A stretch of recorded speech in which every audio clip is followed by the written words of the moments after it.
മഹാവിഷ്ണുവിന്റെ ദശാവതാരങ്ങളിൽ 9ാമത്തെ അവതാരമാണ് ഭഗവാൻ ശ്രീകൃഷ്ണൻ.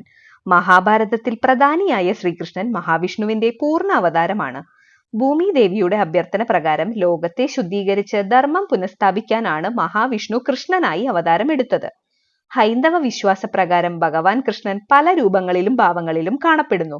വെണ്ണ കട്ടുതിന്നുന്ന കണ്ണൻ, ആലിലക്കണ്ണൻ, രാധാകൃഷ്ണൻ, കാളിയമർദ്ദന രൂപം, അങ്ങനെ പല പല രൂപങ്ങളിൽ ഭഗവാനെ ദർശിക്കാൻ സാധിക്കും.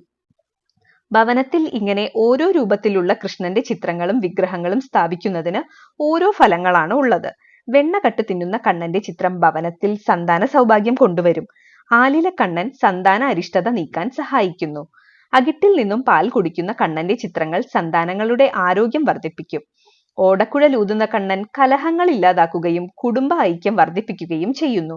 രാധാകൃഷ്ണ ചിത്രങ്ങൾ ദാമ്പത്യ ഭദ്രത കൂട്ടുന്നു. കാളീയ മർദ്ദന ചിത്രങ്ങൾ ശത്രുദോഷം മാറാനും സർപ്പദോഷ നിവാരണത്തിനും സഹായിക്കുന്നു. ഗോവർദ്ധനധാരിയായ കൃഷ്ണ വിഗ്രഹങ്ങൾ ദുരിതങ്ങളിൽ നിന്ന് മോചനം നൽകുകയും പ്രതിസന്ധികളെ തരണം ചെയ്യാനും സഹായിക്കുന്നു.